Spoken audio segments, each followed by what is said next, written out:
கர்த்தருடைய பரிசுத்த நாமத்திற்கு ஸ்தோத்திரம். இன்னைக்கு குட் ஃப்ரைடே, மூன்றாவது கடைசி செய்தி இன்னைக்கு தியானிக்க இருக்கிறோம். ஜெபத்தோடு இந்த செய்திக்குள்ளே கடந்து சொல்லுவோம். தோத்திரம் இயேசுநாதா, தோத்திரம் இயேசுநாதா, உமக்கென்றும் தோத்திரம் இயேசுநாதா, தோத்திரம் இயேசுநாதா, உமக்கென்றும் தோத்திரம் இயேசுநாதா, தோத்திரம் செய்கிறோம் நின்னாடியாத்திரு நாமத்தே ஆதரவேல், தோத்திரம் செய்கிறோம் நின்னாடியாத்திரு நாமத்தே ஆதரவேல். இன்றைத்தீன மாதிலும் ஒருமித்து கூடவும் நாமத்தினால், இன்றைத்தீன மாதிலும் ஒருமித்து கூடவும் நாமத்தினால், தந்தனின் கிருபைக்காய் உமக்கென்றும் தோத்திரம் தோத்திரமே, தந்தனின் கிருபைக்காய் உமக்கென்றும் தோத்திரம் தோத்திரமே. நின்னுதிர மாதினால் திறந்தனே ஜீவ பொது வாலியாம், நின்னுதிர மாதினால் திறந்தனே ஜீவ பொது வாலியாம்.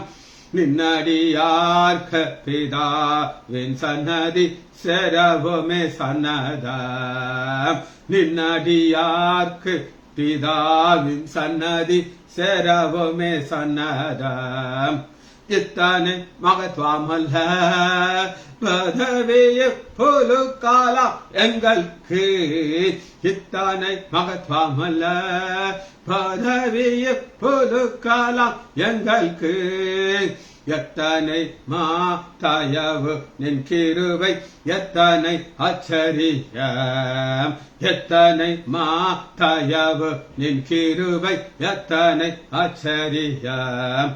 வானர் தூதர் சேனைகள் மனோகர கீதங்களா எப்போதும், வானர் தூதர் சேனைகள் மனோகர கீதங்களா எப்போதும். ஓய்வின்றி பாடி துதிக்க பெறும் மன்னவனே உமக்கு, ஓய்வின்றி பாடி துதிக்க பெறும் மன்னவனே உமக்கு. நீரல்லால் எங்களுக்கு பரலோகில் யாருண்டு ஜீவநாதா, நீரல்லால் எங்களுக்கு பரலோகில் யாருண்டு ஜீவநாதா. நீரே அன்றி இகத்தில் வேறொரு தற்றமில்லை பரணே, நீரே அன்றி இகத்தில் வேறொரு தற்றமில்லை பரணே. இயேசுவின் நாமத்தினாலே ஜெபங்கள் பிதாவே, ஆமென். Arokiyaraj brother, praise lord. நம்ம குட் ஃப்ரைடே செய்தி வேண்டிய லாஸ்ட் பாட்டை தியானித்துக் கொண்டிருக்கிறோம். வழக்கமாக குட் ஃப்ரைடேக்கு ஆண்டவர் பேசின 7 வார்த்தைகளை நம்ம பார்ப்போம். இந்த தடவை பரிசுத்த ஆவியான வேத பாதியில கொண்டு போனார். எனக்கு இது பிரயோஜனமா இருந்துச்சு. 4 குறிப்புகளை நம்ம பார்த்தாச்சு. கடைசி குறிப்பு, பாவம் ஒரு மரத்தின் மூலமா வந்துச்சு, அந்த மரத்தினுடைய கனினால அந்த பாவம் போச்சு. இன்னைக்கு 5வது குறிப்பு என்னன்னா, கனியுடைய விளைவு மரணம், கனியுடைய விளைவு மரணம்.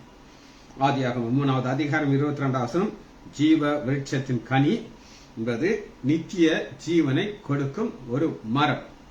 அந்த கனியுடைய எஃபெக்ட் என்ன, இந்த கனியுடைய எஃபெக்ட் என்ன அப்படின்னு நம்ம பார்க்க போறோம். ஆண்டவர் புசிக்க கூடாது என்று சொன்ன கனியுடைய எஃபெக்ட் என்ன அப்படின்னு கேட்டீங்கன்னா, ஆதியாகமம் 2வது அதிகாரம் 16வது வசனம், நீ தோட்டத்துள்ள புசிக்கலாம், ஆனாலும் நன்மை தீமை அறியத்தக்க விருட்சத்தின் கனியை புசிக்கும் வேண்டாம். புசிக்கணும் எஃபெக்ட், ரிசல்ட் என்ன? ஒரு மருந்துக்கு ஒரு ஆக்ஷன். இன்சுலின் அப்படின்னு ஒரு மருந்து இருக்கு.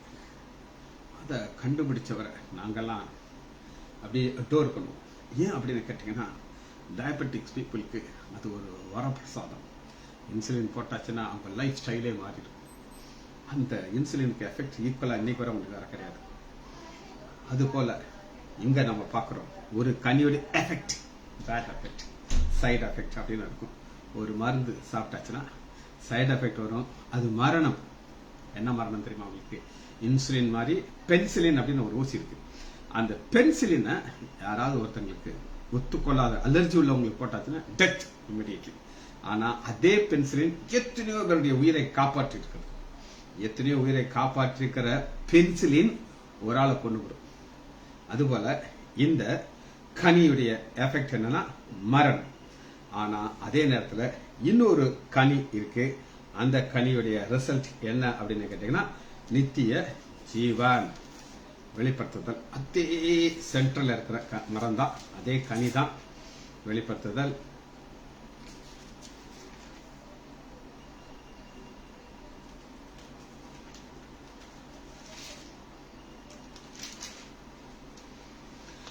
இரண்டாவது அதிகாரம் 7.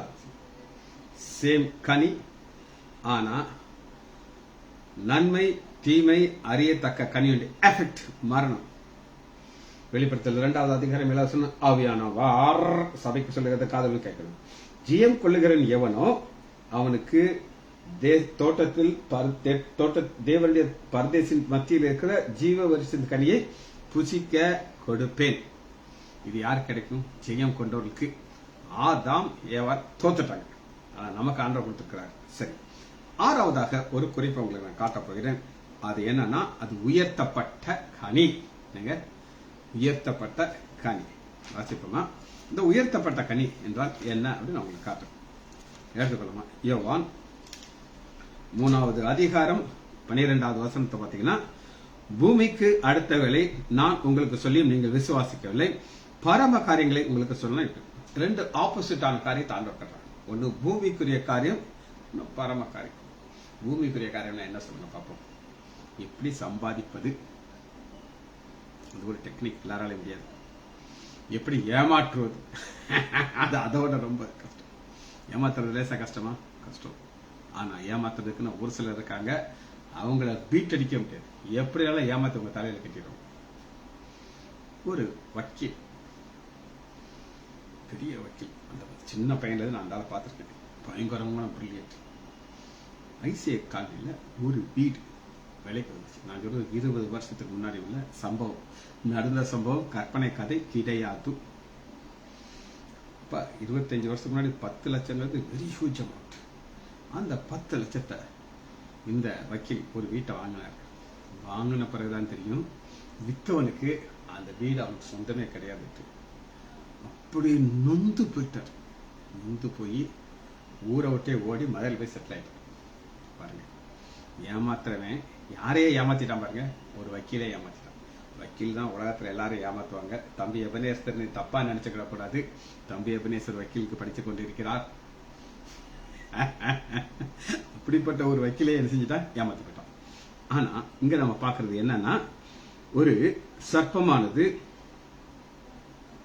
யோவான் 3வது அதிகாரம் 14 சர்ப்பமானது மோசேயினாலே வனாந்தரத்தில் உயர்த்தப்பட்டது போல மனுஷகுமாரனும் தம்மை விசுவாசிக்கிறன் எவனோ கெட்டு போகாமல் நித்திய ஜீவனைக்கு உயர்த்தப்பட வேண்டும். இது என்னன்னா, ஆண்டவராகிய இயேசு கிறிஸ்து உயர்த்தப்படுறது என்ன அப்படின்னா, சிலுவையில் தொங்கிக் கொண்டிருக்கிற ஒரு காட்சி. சிலுவையில் ஆண்டவராகிய இயேசு கிறிஸ்து தொங்கிக் கொண்டிருக்கிற ஆண்டவராகிய இயேசு கிறிஸ்து நம்ம இப்ப எப்படி பார்க்கிறோம்னா, ஒரு கனியாக பார்க்கிறோம். அந்த கனி என்ன செய்யப்பட்டிருக்கு? உயர்த்தப்பட்டிருக்கு.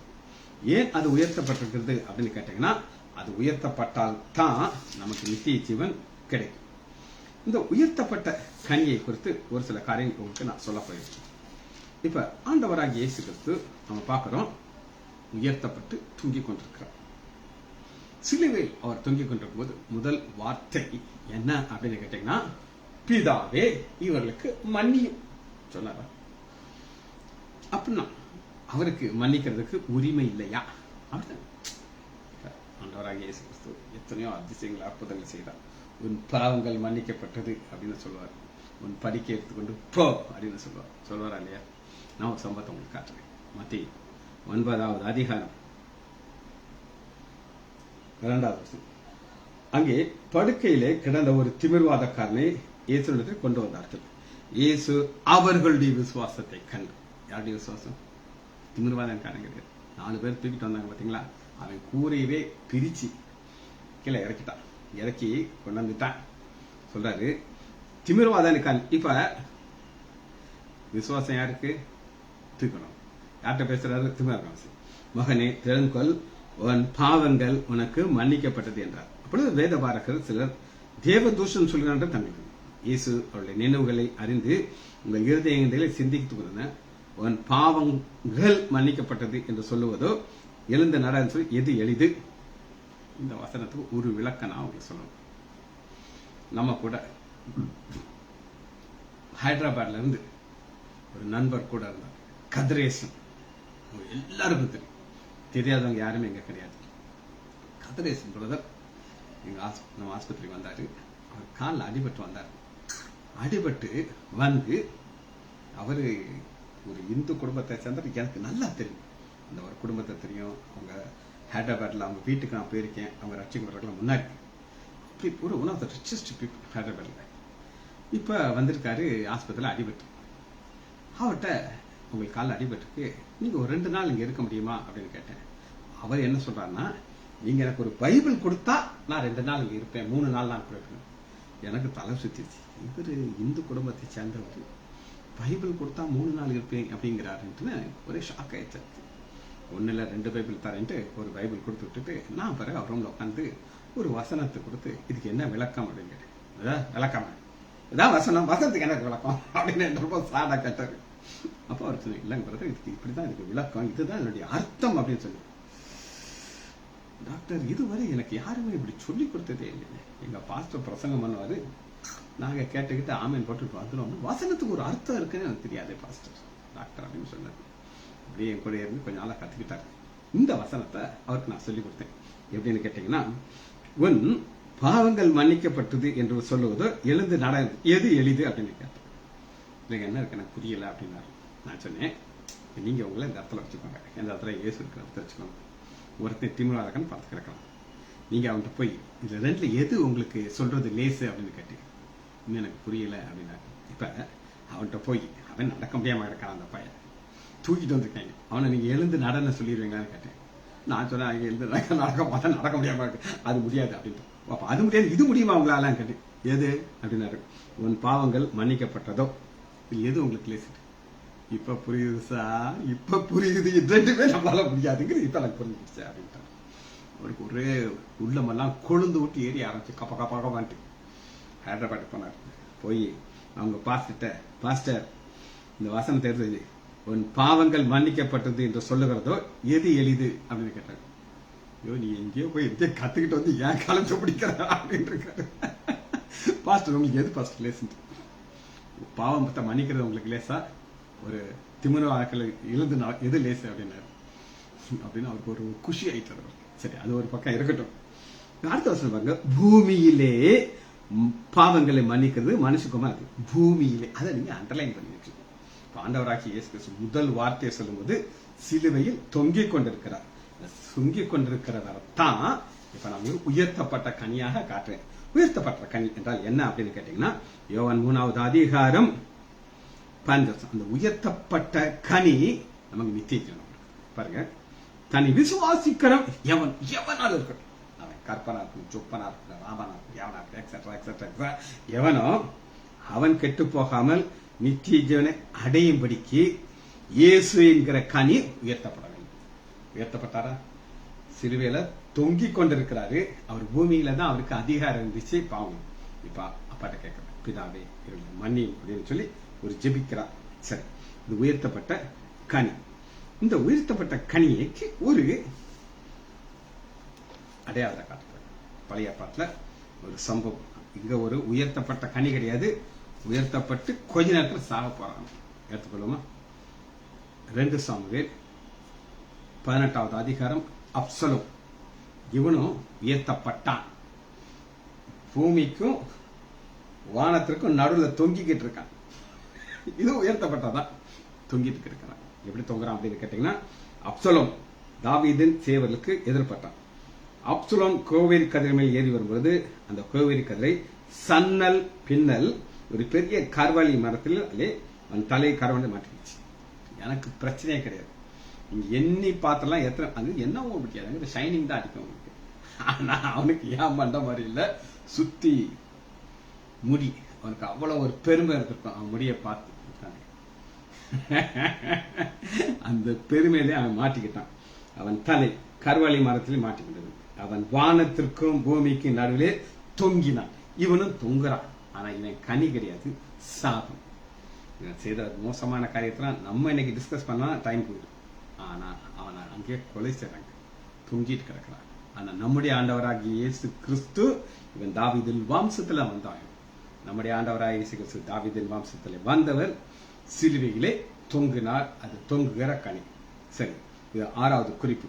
7வது குறிப்பு என்னன்னா, பாவம் தோட்டத்திலே ஆரம்பித்தது, தோட்டத்திலே முடிந்தது. தோட்டத்திலே ஆரம்பித்ததை நம்ம பார்க்க போகிறோம். வாசிப்போமா? ஆதியாகமம் 3வது அதிகாரம் 8வது.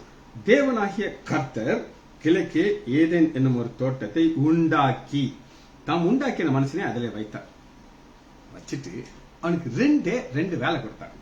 என்ன வேலை அப்படின்னு கேட்டீங்கன்னா, 15 வசனம், அதை பண்படுத்தவும் காக்கவும் வைத்தார். பண்படுத்துறதுனா என்ன சொல்லுங்க?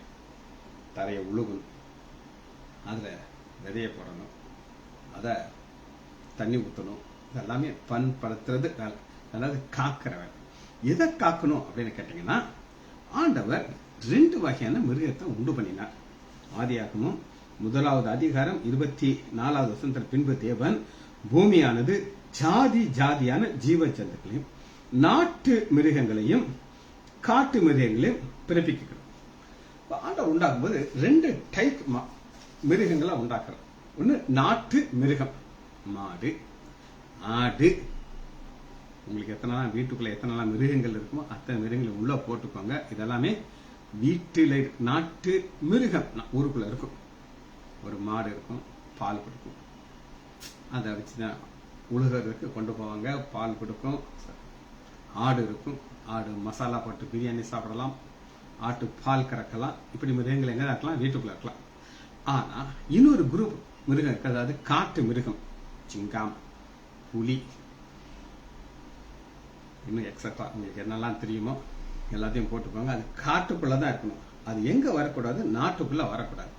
நாட்டுக்குள்ள வராம இருக்கிறதுக்கு தான் முக்கியமான வேலையாக ஆண்டவர் ஆதாமை உண்டு பண்ணினார். ஆனா அந்த வேலையை மிஸ் பண்ணிட்டான்.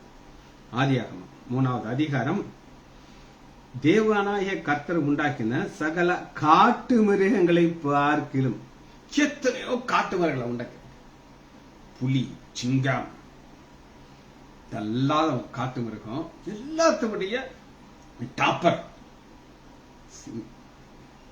பாம்பு. இது எங்க இருக்கணும்? காட்டுக்குள்ள இருக்கணும். ஆனா ஆதாம் அவனுடைய வேலையை சரியா செய்யாதனால இது எங்க வந்துருச்சு? நாட்டுக்குள்ள வந்துருச்சு. புரியுதா உங்களுக்கு? இதனாலதான் தோட்டத்துல டிஃபெக்ட் ஓட்டை வந்துருச்சு. இப்ப இறப்பை வயிற்றுல குடல், இதுல ஒரு ஓட்டை விழுந்துருச்சுன்னா அந்த பேஷண்ட்டுக்கு சர்ஜரி பண்ணலாம், செத்தே போயிடும். பர்ஃபரேஷன் அப்படின்னு சொல்லுவோம். எப்படி நீங்க சைக்கிள்ல ஒரு ஓட்டை விழுந்தானா அவன் பம்பை காத்தடிச்சு தண்ணிக்குள்ள வைப்பான், வச்சு பார்த்தோன்னா வரும். உடனே அதை நல்லா தேய்ச்சி அடி ஒட்டி வச்சிருவான், ஓட்டை நின்றும். அதுபோல ஓட்டை விட்டான். ஓட்டை விட்டனா உள்ள யார் வந்துட்டா? காட்டில் இருக்கிற மிருகம் நாட்டுக்குள்ள வந்துருச்சு. அதனால ஆண்டவர் என்ன செய்தார் அப்படின்னு கேட்டீங்கன்னா, சாத்தான குறித்து ஒரு வாசனத்தை நான் உங்களுக்கு காட்டுறேன்.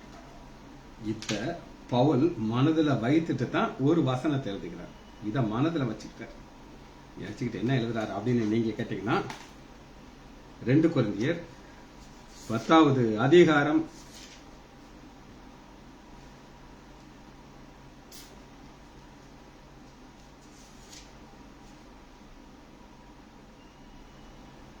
3வது வசனம்.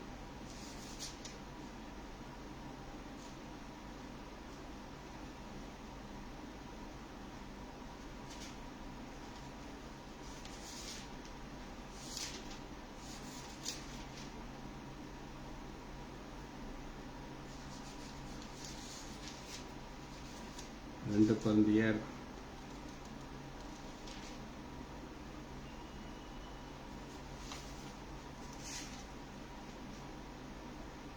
10வது அதிகாரம், சரி 10ல 11 அதான் மாட்டிக்கிச்சு. 2 கொரிந்தியர் 11வது அதிகாரம் 3வது வசனம். பவுல் அதை மனதில் வச்சுட்டு ஒன்று எழுதுறாரு. ஆகிலும் சர்ப்பமானது தன்னுடைய தந்திரத்தினாலே ஏவாளை வஞ்சித்தது போல ஆதாம் போல உங்கள் மனதும் கிறிஸ்துவை பற்றிய உண்மையிலிருந்து விளங்கும்படி கெடுக்கும் என்று பயந்திருக்கிறேன். அதான் நல்லா கேட்டுக்கோங்க. உங்களை ஏமாத்துறதுக்கு அத்தனை பேர் ரெடியா இருப்பாங்க.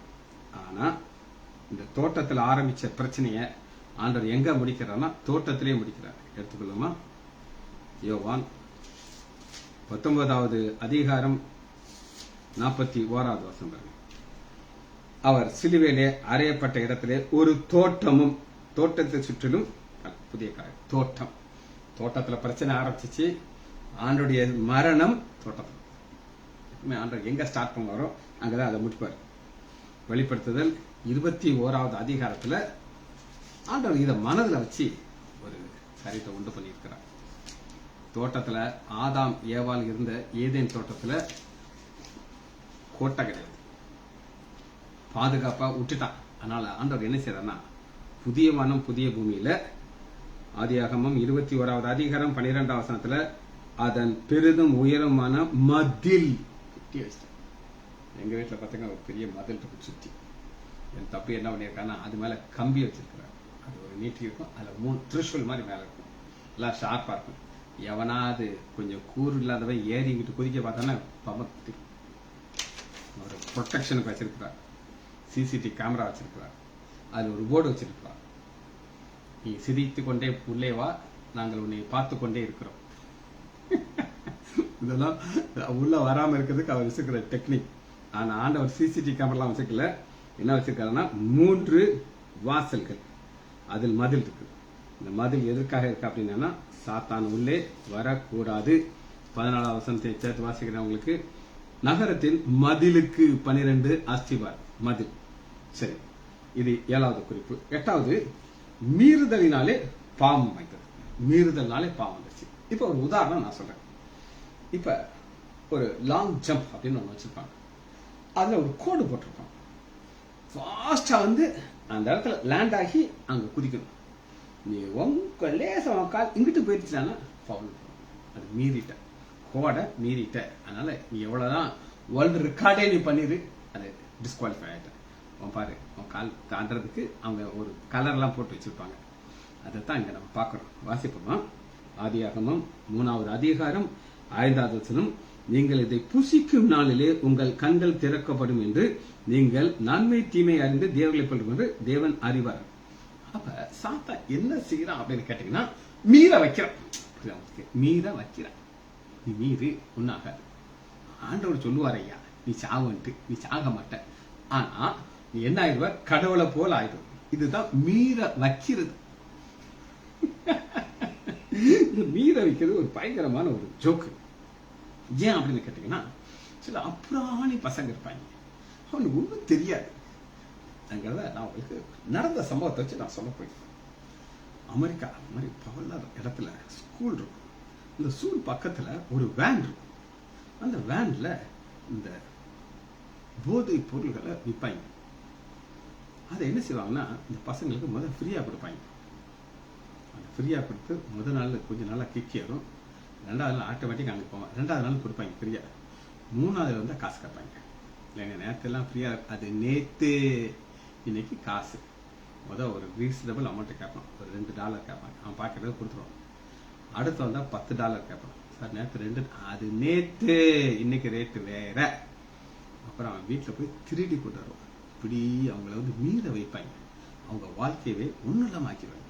இதுதான் மீற வைக்கிறது. அதான் இதை நீ சாப்பிடுற நேரத்துல நீ சாக மாட்டாய்ன்னு சொல்லி ஒரு தவறாக சொல்றாரு. இந்த மீறுதலை எப்படி இதை ஆண்டவர் சரி பண்ணுகிறார் கேட்டீங்கன்னா, இத மீறுதலை சரி பண்ணுறதுக்கு தான் நம்முடைய ஆண்டவராகிய இயேசு கிறிஸ்து ஏசாயா 53வது அதிகாரம் 5வது வசனம். நம்முடைய மீறுதல்கள் நிமித்தம் அவர் காயப்பட்டார். நம்ம மீறுனா நமக்கு தான் காயம் வரணும், ஆனா காயம் அவருக்கு வந்துச்சு. நம்முடைய அக்கிரமத்தின் நிமித்தம் அவர் நொறுக்கப்பட்டார். நம்முடைய அக்கிரமத்துக்கு நம்ம நொறுக்கப்படணும். நம்ம நொறுக்கப்பட்டா அழிஞ்சே போயிடும். நமக்கு சமாதானத்தை உண்டு பண்ணலாம்னு அவர் மேல் வந்தது. இதுதான் ஃபேக்ட். அப்ப சிலுவையில் ஆண்டவர் மரித்ததுக்கு 8வது காரணம் என்னன்னா மீறுதல். இந்த மீறுதல்னால என்ன போச்சு அப்படின்னா ஒரு ஐக்கியம் போயிடுச்சு. இந்த ஐக்கியத்தை ஆண்டவராகிய இயேசு கிறிஸ்து எப்படி கொண்டு வந்தார் அப்படின்னு கேட்டீங்கன்னா, மீறுதல் போது ஐக்கியம் போயிடுச்சு. ஆண்டவர் செஞ்சு துரத்தி விட்டார், ஓடியே போயிருக்கு அப்படின்னு. ஆனா ஆண்டவர் ஐக்கியத்தை எப்படி கொண்டு வந்தார் அப்படின்னு, மீறுதல்னால வந்த ஐக்கியத்தை எப்படி கொண்டு வந்தார்? 1 யோவான் 1வது அதிகாரம் 3வது வசனம். யோவான் நிருபத்தில் எழுதுறார். எப்படி எழுதுகிறார் அப்படின்னு கேட்டீங்கன்னா, நீங்கள் அந்த கடிதம் யார் யாருக்கெல்லாம் போதோ அவங்களுக்கு இது போகுது. நீங்கள் எங்களோட ஐக்கியம் இல்லாகும்படிக்கு. எங்களோட ஐக்கியம் என்ன? இங்க நம்ம ஒரு சின்ன ஒரு சபை மாதிரி ஒன்று வச்சிருக்கோம். காலையில நான் செய்தி ஆரம்பிச்சிருக்கேன். நாளைக்கு ஈஸ்டர் செய்தி. நாளைக்கு நான் திருவனந்தபுரம் போயிருக்கேன். ஆரோக்கியராஜ் என்னை தேடணுங்கிற அவசியம் கிடையாது. ஆனா டைமிங் ஏறக்குறைய ஒரு 9 மணிக்கு நான் ஈஸ்டர் செய்தியை ரெடி பண்ணி வச்சிருக்கேன். ரெடி. இதுவரை நீ கேட்காத செய்தி நான் கொடுக்க ஆரம்பிச்சிருக்கேன். இது ஐக்கியத்தில் உங்களுக்கு மட்டும்தான் கிடைக்கும். இங்க ஒரு தம்பி இருக்கார். அவர் பேரு வக்கீல். அந்த வக்கீல் குட்டி வக்கீல், பெரிய வக்கீல்லாம் கிடையாது, இன்னும் முடிக்கல. காணா போயிட்டாரு. ஐக்கியத்துல இருந்தே காணா போயிட்டார். நான் கூட போலீஸ்ல கம்ப்ளைண்ட் கொடுக்கலாமா அப்படின்னு நினைச்சேன். ஐக்கியத்துக்கு அவரா தான் வரணும், போலீஸ் எல்லாம் தேடி கொண்டு வர முடியாது. இங்க அந்த ஐக்கியத்தை தான் நான் சொல்ல வருகிறேன். நான் நாளைக்கு உண்டு பண்ணி இருக்கிற செய்தி இந்த ஐக்கியத்தில் இருக்கிறவங்களுக்கு கிடைக்கும். அதுக்கப்புறம் மற்றவங்க பார்ப்பாங்க, நான் யூடியூப்ல போடுறேன், அது வேற. ஆனா இங்க ஃப்ரெஷ்ஷா இப்ப நான் ஒரு போடுவேன், அங்கிருந்து ஆரோக்கியராஜ் ஒரு ஆன்சர் போடுவாரு, திடீர்னு பாலசுந்தரி இருக்கா, அவ ஒரு ஆன்சரை போடுவா. இப்படி இந்த கான்வர்சேஷன், இந்த ஐக்கியம் யூடியூப்ல கிடைக்கிறது. புரியுதா? தம்பி வக்கீல் சார் இருக்கீங்களா, போயிட்டீங்களா? ஐயா கொஞ்சம் ஒரு ஆமைனாத போறீங்க, இருக்கியா இல்லைன்னு எனக்கு தெரிய மாட்டேன். நேற்று உங்க அப்பாட்ட பேசிட்டு இருக்கும்போது ஒரு வருத்தமான காரியத்தை எனக்கு சொன்னார். சரி, அதை நம்ம தனியா டிஸ்கஸ் பண்ணுவோம். யோவான் 1 யோவான் 1வது அதிகாரம். நாங்கள் கண்டும் கேட்டும் இருக்கிற உங்களுக்கு அறிவிக்கிறோம், எங்களுடைய ஐக்கியம் பிதாவாகிய தேவனோடும் குமாரனாகிய. எங்களுடைய ஐக்கியம், நாங்க எங்க இருக்கோம்? அவரோட ஐக்கியமா இருக்கோம். இப்ப தேவன் ஒளியா இருக்கிறார், அவரிடத்திலே இல்லை. நாம் அவரோட ஐக்கியப்பட்டோர் என்று சொல்லியும் இல்லை, நாங்கள் ஐக்கியப்பட்டோர் என்று சொல்றோம், ஆனா இல்லை. ஆனா இதைத்தான் ஆண்டவர் என்ன செய்யறாருன்னா, அந்த ஐக்கியத்தை ஒன்று பண்றதுக்கு அவருடைய ரத்தத்தை கொண்டு வர்றார். இயேசு கிறிஸ்துவின் ரத்தம் சகல பாவங்களை நீக்கி அவங்களை சுத்திகரிக்கும். இது ஐக்கியத்துல கிடைக்கிற பெரிய ஆசீர்வாதம். ரைட். 9வது வசனத்துல ஒரு இந்த சிலுவையை நான் உங்களுக்கு ஒரு மணியாக, கோதுமை மணியாக காட்டப் போகிறேன். யோவான் 12வது அதிகாரம் 24வது. யோவான் 12:24. இது பேக்ரவுண்டா உங்களுக்கு காட்டுறேன். இந்த வசனம் நீங்க 1000 தடவை வாசிப்பீங்க, லட்சம் தடவை வாசிப்பீங்க. இது யாருக்கு சொல்லப்படுது அப்படின்னு கேட்டீங்கன்னா, 20வது வசனத்துல பண்டிகையின் ஆராதனை செய்ய வந்த சில கிரேக்கர்கள் இருந்தார். இதாங்க கீ வசனம். இங்கதான் உட்கார்ந்து கிரேக்கர்கள், புறஜாதியர்கள் வந்துட்டாங்க. இந்த புறஜாதியர்கள் வந்த உடனே நியூஸ ஆண்டவருக்கு சொல்றாங்க. அவர்கள் கலிலேயா நாட்டு பெத்தாசா ஊராகிய பிலிப்பு என்பதை வந்து, ஐயா இயேசுவை காண விரும்புறவங்க. இந்த பிலிப்பு வந்தாலே அவன் ஆண்டவர்கிட்ட சும்மா வரமாட்டான், யாராவது கூட கூட்டு வரும். பின்பு வந்து அந்திரோயா இடத்துல வந்து அறிவித்தார்கள். பின்பு அந்திரோயா பிலிப்பும் இதை இயேசு இடத்துல அனுப்பித்தார். இயேசுட்ட எப்ப புறஜாதியார் வந்திருக்காங்க நியூஸ் போயிருச்சோ அப்ப உடனே அவர் ஒரு வசனத்தை சொல்கிறார், அறிவித்தார். அப்பொழுது இவங்கெல்லாம் வேஸ்ட், இந்த இஸ்ரேல் மக்கள் எல்லாம் என்னை தள்ளி விட்டுருவாங்க, என்னை சிலுவையில் அரைச்சிருவாங்க. இந்த புறஜாதியா இருக்காங்கல்ல, இவங்க தான் எனக்கு தேவை, இவங்க தான் என்னை ஏற்றுக்கொள்வார்கள். அப்பொழுது இயேசு அவர்களை நோக்கி, மனுஷகுமாரன் மகிமைப்படுமா வேலை வந்தது. இதுவரை வேலை வரல வரல வரலனாரு. எப்ப புறஜாதியார்கள் பிக்சருக்குள்ள வர்றாங்களோ அவருக்கு நியூஸ் போகுது, உடனே சார் வேலை வந்துச்சுன்னு சொல்லிட்டு, மெய்யாகவே மெய்யாகவே நான் உங்களுக்கு சொல்லுகிறேன், கோதுமை மணியானது நிலத்தில் விழுந்து சாகாவிட்டால் தனித்திருக்கும், செத்தையான மிகுந்த பலன். மிகுந்த பலன்கிறது இதுக்குள்ள யாரெல்லாம் வர்றாங்கன்னு கேட்டீங்கன்னா, யூதர்களும் வருவாங்க, புறஜாதியும் வருவாங்க. இந்த ரெண்டு கூட்டத்தாரையும் உள்ள வர்றதற்கு ஆண்டவர் உபயோகித்த ஒரு உதாரணம் என்னன்னு கேட்டீங்கன்னா கோதுமை மணி. சரி, இந்த கோதுமை மணி என்ன செய்யும் அப்படின்னு நீங்க கேட்டீங்கன்னா மிகுந்த பலனை கொடுக்கும். அது என்ன மிகுந்த பலன்? ஏசாயா 53வது அதிகாரம் 16வது வசனம். அவர் தமது ஆத்தும வருத்தத்தின் பலத்தை கண்டு திருப்தியாவார், அநேகரை நீதிமானாக்குவார். அநேகரை, புறஜாதியார் பிளஸ் இஸ்ரவேல், அநேகர். அதற்கு கோதுமை மணியை உதாரணமாக காட்டுகிறார். எபிரேயர் 2வது அதிகாரம் 10வது வசனம், அநேக பிள்ளைகளை மகிமையிலே கொண்டு சேர்ப்பதற்கு அவர் உபத்திரப்படுகிறார். அதான் கோதுமை மணி. சரி, கடைசி 10வதாக ஒரு குறிப்பை கொடுத்துட்டு நான் முடிக்க இருக்கிறேன். Substitute death. இதான் கடைசி. உங்களுக்கு சொன்னேன், ஏசாயா 53வது அதிகாரம் நம்முடைய மீறுதல், நாம் காயப்படுறோம், அவர் காயப்படுகிறார். சப்ஸ்டிடியூட்டத்தை நீங்க எங்க பார்க்கலாம் அப்படின்னு கேட்டீங்கன்னா, அவர் உலகத்தின் பாவத்தை சுமர்ந்து தீர்க்க வந்த தேவ ஆட்டுக்குட்டி. ஆதியாகமம் 22வது அதிகாரம் 13வது வசனத்துல இந்த கீ வசனம். ஆதியாகமம் 22:13. ஆபிரகாம் ஈசாக்க படுக்க வச்சிட்டார், கட்டிய தூக்கிட்டார், ஓடுறதுக்கு ரெடி ஆயிட்டாரு. அப்ப வானத்திலிருந்து ஆண்டவர் சொல்றாரு, ஆபிரகாமே ஆபிரகாமே, ட்வைஸ் 2 தடவை சொல்றாரு, உன் கையை பிள்ளை மேல் போடாது. இப்ப ஒரு ஆடு பலியாகணும். அதுதான் நம்ம பார்க்கிறோம். ஆபிரகாம் 13வது வசனம், தன் கண்களை ஏறெடுத்து பார்க்கும் பொழுது இதோ பின்னாக புதரிலே தன் கொம்பு சீக்கி கொண்டிருக்கிற ஒரு ஆட்டுக்கடாவை கண்டான். அப்பொழுது ஆபிரகாம் போய் கடாவை பிடித்து தன் குமாரனுக்கு பதிலாக சப்ஸ்டிடியூட் டெத். இந்த வசனத்தை, இந்த சம்பவத்தை நம்முடைய ஆண்டவராகிய இயேசு கிறிஸ்து மிக மிக அழகாக யோவான் 8வது அதிகாரம் 56வது வசனத்துல பார்க்கணும். 8:56, உங்கள் பிதாவாகிய ஆபிரகாம் என்னுடைய நாளை காண ஆசையாயிருந்தான், கண்டு கலங்கி. அன்னைக்கு கண்களை ஏறெடுத்து பார்க்கும்போது அப்படியே ஆவியானவர் காட்டுறார், இங்க பலியாக வேண்டியது உன் குமாரன், ஆனா ஒரு ஆடு பலியாச்சு. நீ கண்களை ஏறெடுத்து பாரு, நீ இயேசு கிறிஸ்துவை நீ பார்க்கலாம். அதைத்தான் கண்டு களி கூர்ந்தான், சந்தோஷப்பட்டார். அப்போது யூதர்கள் அவரை நோக்கி, உனக்கு இன்னும் 50 வயதாகவில்லையே, நீ ஆபிரகாம் கண்ணே. 50 வயசு, அவருக்கு 33 வயசு, 32.5 வயசு உள்ள ஆள 50 வயசுங்கிறாங்க. என்னைய பார்த்தா கிழடுன்னு குருடை கூட சொல்லிடுவான், தடையை பார்த்தா சொல்லிடுவான். ஆனா இங்க ஆண்டவரை பார்த்து 50 வயசுங்கிறார். காரணம், எப்பொழுதுமே அவருடைய மரணத்தை சுமந்து கொண்டு வாழ்ந்தார். சரி, இது எதற்காகனா நமக்கு சமாதானத்தை உண்டு பண்ணுகிற ஆக்கினி அவர் மேல வந்தது. இது என்னன்னு மட்டும் பார்த்து இந்த செய்தியை நம்ம முடிக்க போகிறோம்.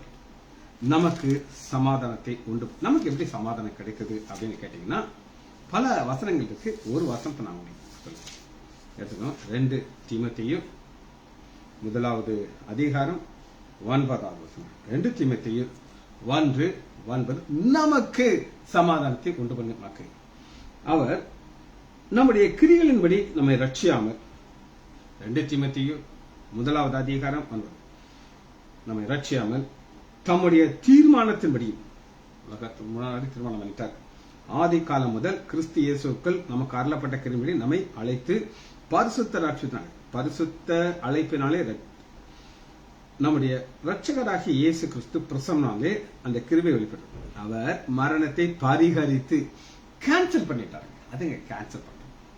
மறிச்சவன் அவனுடைய கல்லறைக்குள்ள போய் பாத்தீங்கன்னா, எத்தனை வருஷம் கழிச்சு போனாலும் அதுல ஒரு கல்லறையில ஒரு மண்டை ஓடு இருக்கும், சில பல்லு இருக்கும், சில முடிகள் இருக்கும், இது எல்லாமே தின்றுருக்கும், மண்ணு தின்றுருக்கும். ஆனா ஆண்டவராக மரணத்தை பரிகரித்தனா உயிர்த்தல் தான். நம்ம நாளைக்கு பார்க்க இருக்கிறோம். ஜீவனையும் அழியாமையும் சுவிசேஷத்தினால வெளியேறின. சுவிசேஷம் குட் நியூஸ். என்ன குட் நியூஸ் சொல்லுங்க? இயேசு நீ விசுவாசி, உனக்கு மரணம் கிடையாது. மரணத்தை அவர் கேன்சல் பண்ணிட்டார். ஏன்? நம்ம மறிக்க வேண்டிய இடத்துல அவர் மறித்தார், நமக்கு இனி மரணம் கிடையாது. ஜெபிச்சு முடிப்போமா? மகா இரக்கமும் கிருபையுமுள்ள பிதாவே, துதிக்கிறோம் ஐயா. குட் ஃப்ரைடே 3வது செய்தி எங்களுக்கு காட்டின ஆவியானவரே துதிக்கிறோம் ஐயா. நாளை எங்களுக்கு உயிர் தந்த ஆண்டவராகிய இயேசு கிறிஸ்துவை குறித்து நாங்கள் தியானிக்க இருக்கிறோம் ஐயா. இந்த தியானம் எங்களுக்கு ஒரு பெரிய ஒரு உற்சாகத்தை தர வேண்டும் ஐயா. அதற்காக நன்றி. பிள்ளைகள் ஒவ்வொருவரையும் ஆண்டவர் ஆகிய இயேசு கிறிஸ்துவின் நாமத்தினாலே ஆசீர்வதிக்கிறேன். இயேசுவின் நாமத்தினாலே ஜெபங்கள் பிதாவே. ஆமேன், ஆமேன், ஆமேன்.